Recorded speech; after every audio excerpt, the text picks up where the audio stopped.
For the latest top tips, reviews and advice, please subscribe below. Hello and welcome to Attwoolls Outdoors with me, Mike. Telling you guys a bit of a review on a brand new model from Outdoor Revolution. This here is the Kalahari PC 7.0. So if you've not heard of Outdoor Revolution before, they are a brand that have been around for quite a while now. Certainly probably do a really good range of sort of awnings, driveaways and caravans, but they've been doing tents for quite a number of years now. And certainly becoming a bit more apparent and a bit more well known in the industry. This one model actually is the starting point of their new polycotton collection. So they've introduced the models a few sizes, this being the largest size, and I think in my personal opinion, probably the most popular, will be the most popular going forward for 2020 onwards. It's a cracking little, it's not really little tent, cracking tent, and certainly rivals those of Vango with the Anatara, Outwell with the Stone Lake, and also Zampire with the TC Aerido EXL. So it's a top-end polycotton tent. It has loads of features as well. Oh, camper studland, that's all everyone, don't forget that of course. So it sits up there really, but I think at the price point for the amount of features you get, I think it's really worth a look, and certainly one we'll be displaying at our indoor showroom in Gloucestershire. Basically it's a polycotton version. They also do a polyester version as well, but that's renamed something different. So that is the Airedale 7 SE. Very similar in terms of size layout, just as polyester, and it's about a fraction smaller. I'm talking 10 centimeters in the bedroom, about 10 centimeters in the living area smaller, but based on the same model. Very easy to put up because it's completely air. So I've put this model up on my own, the best part about 14 minutes, and you can check out our own Attwoolls pitching and packing videos on me doing that on my own. So for something this big, I think that's quite impressive, and yeah, a nice sturdy roller bag it comes in. Generally, because it's polycotton, it's a benefit, it's breathable. So unlike its polyester counterpart, on a warmer day it'll be a lot cooler inside the model, mainly because the weave of the fabric can expand and allow air to pass through it to make it a lot cooler on the inside. On the sort of flip of that, on a cold day, it's going to keep the weave's going to keep tight and keep the warmth in. So you get the best of both worlds. The only sort of drawback to sort of polycotton really is the fact that A, it's more expensive, it's a bit more heavier, but when you get to this sort of tent, what is a little bit heavier anyway, and it's probably a little bit more high maintenance in terms of making sure it's dry. Really, you understand with the British weather that you can never guarantee your tent gets packed away dry initially, but when you get it home you need to bang it straight back up again, dry it out within a day or so, and that's more important with polycotton than ever. With polyester you might have maybe a day in lieu, possibly 2 days maximum, where you can leave it in the bag wet. Doesn't matter, if really you want something this size, you want it to have the room to put it up at home, or at least lay it out to dry it out properly. Generally polycotton's a slightly stronger fabric, will last you longer as well, so you probably might get maybe 2 or 3 times the lifespan out of a polycotton model than its polyester version, so that's always worth considering. Things that make sort of this particular model unique in comparison to others on the market is the twin double annex. So you've got a little side part built onto it, but rather than being one small section, it's 2 bays, which means actually you can fit 2 people sleeping in that section, or use it as a very large wardrobe space. There's a hanging pole in there, which we'll check out in a second. You also, you've got Outdoor Revolution's lifetime warranty on the bladders, so the actual beams itself or tubes. You've got a lifetime warranty. Obviously, once you've purchased it, it's with the registered person, not if you sell it on, so forth. The other thing, it's got a self-regulating valve, so it's got a release valve, so if the temperature was to increase and it was to get a bit more expansion in the tube itself, it's a little sort of safety valve just to let a little bit of air out. It won't let any air in, so if it does cool down, you might have to put a little bit more, maybe a pump or 2 more in it, but it's an extra precaution that Outdoor Revolution put into their tents itself. Yet again, because of that, the pump you get supplied with it doesn't actually come with a pressure gauge. Main reason because you just keep pumping and pumping and pumping until you get a little bit of a release from the valve, and then you know it's the right temperature, well, right pressure, sorry. The other thing, all the beams are pretty much the same size, so one beam will fit another. So for aftercare or buying a spare inner tube, it makes life a lot easier as well. You've got storm straps on the front as well as on the back, the front 2 points to get that roof looking nice and taut. And I think you agree with polycottons, they sit so much nicer and makes it much easier to get it looking absolutely crisp. You've got big PVC windows around the actual front of it as well, and you've also got low level ventilation beneath here to help that circulation of air and keep it, like I said, a bit more sort of cooler on the inside There's a mesh panel built into this one side part on the awning, and the front door is completely enclosed. So essentially it's a free zone tent. You've got sleeping at the back, a nice reasonable sized living area, and then a really generous canopy area. The canopy area door on the front as well, it's got 3 positions. So you've got sort of third open, 2/3, or fully open. And actually the joys of it, there's 4 zip runners. So what it means is you can open up that door halfway, open that door halfway, just have a middle section. Alternatively, you can go all the way to one side of this, so it gives you more versatility. The other thing as well is you can put the 2 zip runners in the middle and create yourself a little bit of a veranda, just to allow a bit more airflow in. There's a few clips there, just there, to keep it all kind of at bay. It might not sit the nicest, but you can fold that over and just allows a bit of ventilation into the tent, which is quite nice. And there's additional guide points here if you need them, which you can just add a few guides on just to keep that support into the roof itself. On the other side, you can't quite see it, but there is also a little brow canopy pole. But in a moment, I will get the camera out and have a quick look at it around. The main thing I think that differentiates this between anything else on the market is this twin sort of side annex. You've got a sort of steel pole here with a nice tied arch to give plenty of height. As you can see, you've got a generous sort of height in there. There is a back door as well located here. So it means that if need be, you've got someone, say a teenager who wants their own space and their own exit, you've got the benefit of that, and then you can roll that back. And then there's toggle points located just kind of behind it, just to keep that door open. The only thing I would say is there is a sealed in ground sheet in this section. So if you have this door open and it's got all raining, it might collect a little bit in there. So that's why you've got a slight bit of canopy just to take the edge off, if you will. But let's pick the canopy up, camera up, and have a little wander around just to see, because it is quite a smart looking tent, I must say. We'll go on the inside in a second, but I thought I'd just give you an outside visual look. But I think actually it sits really quite nicely. And you can see the sky windows there on the 2 side doors. And it just opens up quite nicely straight into there. Gives you plenty of space. Low level ventilation, like I said, beneath the windows. And that kind of option of the door, just to give you a bit more versatility as you want to. And then on this side, you've got the brown canopy pole, and there's a full mesh door there as well. So really quite smart. But I'll tell you what we'll do. Let's head on inside the tent, talk through a few more features, and see what else it has to offer. So now inside the Kalahari, you can kind of get a bit more of a grasp of certainly the free zones you've got throughout a tent, but also more about the size. First and foremost, we'll sort of work in the canopy area and work our way back and talk through features of the tent itself. So one thing I didn't mention on the outside was actually that the door itself, because you've got the 4 zip runners, you can't actually remove the door itself, but you can make a near as good job of it by putting all the zips to one side, rolling it along the floor into the bottom, and it's sort of, I would just kind of tuck it in the corner there, and that way the front door is completely open. It feels like a one open canopy. You've also got the option of an additional front canopy that can be put onto the zip, located on the top there. The only thing I will say is they don't make a polycotton version of the canopy. You have to buy the polyester of the Airedale 7 SE. So that's just to bear in mind. That is something that's basically going to happen in 2020, but just double check on that before fully committing to that particular point. Other things as well that's quite unique to this is you've got almost like it's geared up that your setup's kind of pre-done in here. So you've got your mesh vent located just located here to help with sort of circulation in the canopy area. Yet again, you've got the clear window to allow to stop essentially all the wind and that coming through if it's a rough and tough day.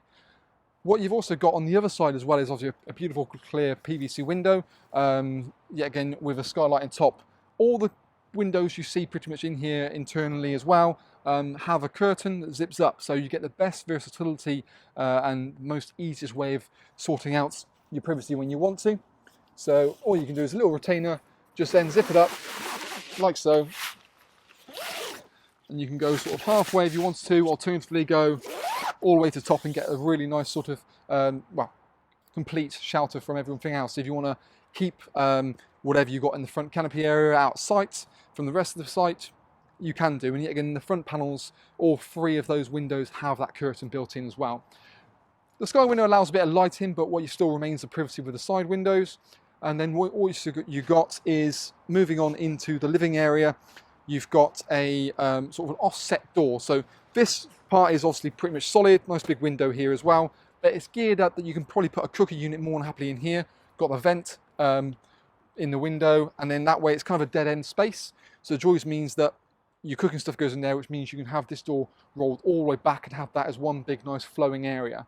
There's a ground sheet supplied in the actual awning section as well, and it's a toggle up ground sheet to make it feel like a bathtub. So you can see it just rises up a little bit there, toggles in place, and then you've got on the front sort of a lip that goes down and up onto the front door as you need to.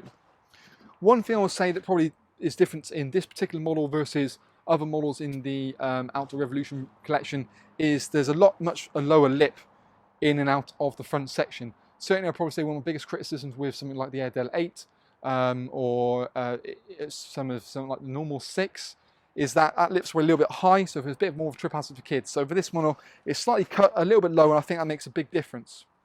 You've got a nice big mesh vent on the top there to allow circulation into the main part of the tent itself. And then you've got a divisional door which can be put into, obviously, two sort of half open or fully open as well. The thing, you've got windows located behind there so you can get privacy when you want to, very similar to the front part here. The door itself can be rolled all the way away. And then what you can do is just happily kind of roll that back, toggle that back. Go a bit further if you want to. And then it's got a little toggle point to keep it kind of at bay in the corner. And then you've got a secondary mesh door located behind it. So you can get the maximum amount of privacy and ventilation when you want to as well. And yet again, as with the front door, it can be put back into two scenarios. So you've got a little toggle point here. So you can have that half mesh if it's just getting in the way. But for the time being, I will just roll that. And by rolling that back all the way, it just means that's a little bit flatter. So I mean, there's less of a trip hazard in and out of the actual tent itself. Now we're in sort of the main body of the tent, you can certainly see probably first of all, the height of it. It maybe doesn't have quite the same height as something like the Anatara TC from Van Gogh, but in terms of floor span, it's about the same. It's still, for me, being about 6'2" in the corners, I'm still not too bad. Admittedly, lose a little bit of space at the bottom, but unless it's sort of bulk up right, then that's never going to be the case. Over the left-hand side, we saw from the outside, you've got a browse-safe canopy door and a full mesh door as well to, again, means you get perfect ventilation on the warm day, but if it starts to rain all of a sudden, you've got that brow canopy to protect that door so you can leave it open the whole time. Lower level ventilation beneath the windows as per we saw from the outside as well. And then moving on into the back section, we've probably got a few, again, unique features that you won't see anything else. So you've got things like, you've got a nice deeper bedroom, and it's designed as it being a 2, 3 and a 2. Really, I personally see this as being, this is probably your more master bedroom. So you've got, you know, you could probably put like a king size airbed in here or a high rise airbed or camp bed for that matter. And because you've got the depth there, you shouldn't have any issues, and certainly with the width as well. You've got about a 120 on that side. So you would squeeze 2 single self-inflating mats or a compact double airbed. You might struggle to fit anything a little bit bigger on that. So that's where you've got the benefactor of the additional twin annex on the side. And we'll bring the camera around in just a second to have a bit more of a better look at it really. So you've also got the option that the second bedroom here can be zipped out and rolled away. So it detaches and it gives you a bit more of a storage spare if you wanted to. I know people who've had this tent and have it for couples. Personally, I see this being as you can actually use it really as a sort of a good 6 berth or a very, very comfy 4. You've also got things like hanging points for lanterns and also little Velcro tabs for cable entries to run down to a little entry point down here for the main cable to come in out of.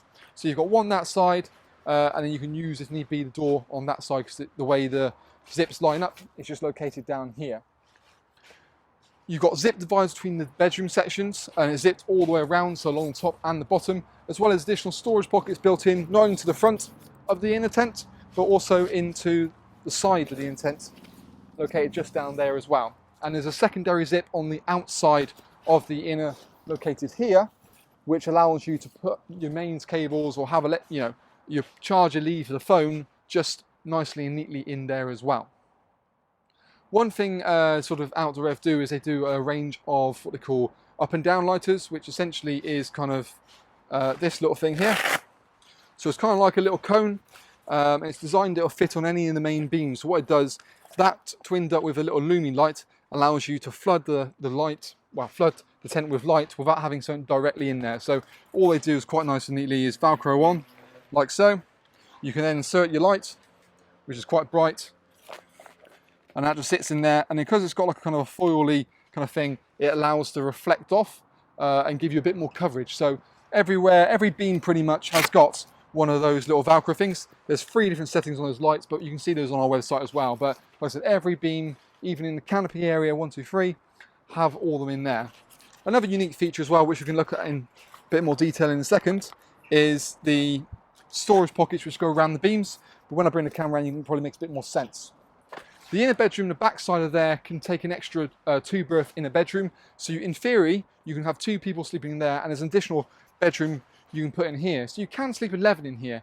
Really, I'd say you probably sleep 8 very, very comfortably, or 9 as it's supposed to be in. But I think that's a perfect sort of great area for storage, or if it's a nice day somewhere to sort of linger or put the dog in there, I think it'd be a great idea. And there is a little canopy, little pole positioned in there to hang things like your wardrobe, well, your sort of clothes to dry or thing like that. That can be used in so many different ways. And because there's a door essentially to that, it doesn't really feel like it's part of tent. You know, you can chuck anything out there you don't want to see or don't want to remain hidden quite happily in there. Probably the husband for that matter. So yeah, let's get the camera and we'll talk through a few more features on the inside here as well. Right, so I'll just lay the door flat, just step over it for the time being. So again, you can kind of get a bit more of an idea, and that's the storage system I quite like. So it actually toggles on, so that's your Lumi light. Actually, this part here toggles onto pre-bit toggles already located there, which works out quite nicely. And just gives you a nice sort of storage pockets on the beams. And that's the 2 center beams both have that pre-done in there as well, ready to go. The bedroom section at the back, you see, is quite large, and actually it's a slightly darker tint. So you've got a really nice big mesh right at the top there. And yet again, you've got divisional parts more than happily between there with your mesh door on the side. Moving on into the kind of the annex area, as you can see, you've got your wardrobe pole situated in there, and there's little toggle points on the ground just to get that inner bedroom in, as well as clips just located at the top. But you can happily sort of come and go as you please in the main part of the tent. So it makes it really quite nice and smart. But I think it's going to be a really, really popular model, not only because of the price point it's at, so you have to check our website out for that particular price, but I think it offers something different in relation to what else is on the market, and certainly I think with certain of the unique features that it has, with that twin double annex and, you know, the Lumi lights, the storage pockets, the sort of divisional bedroom that can remove, the preset off with the full mesh, and the so yeah, you kind of get the grasp. But yeah, as I say, it comes in a nice roller bag as well with a good handle on the side. But certainly one to check out on our website. I think when you're spending this sort of money, it's certainly worth maybe taking a trip to our shop. We've had this up indoors all year round, tends to be, so it's worth a view. But yeah, let us know what you think of it. Comment in the box below, or let us know via Facebook and see what you think. But that's kind of our Attwoolls review on the Kalahari PC, 7.0, and also, if need be, have a look at the polyester version with the Airedale 7SE. But thanks for watching. Let us know what you think.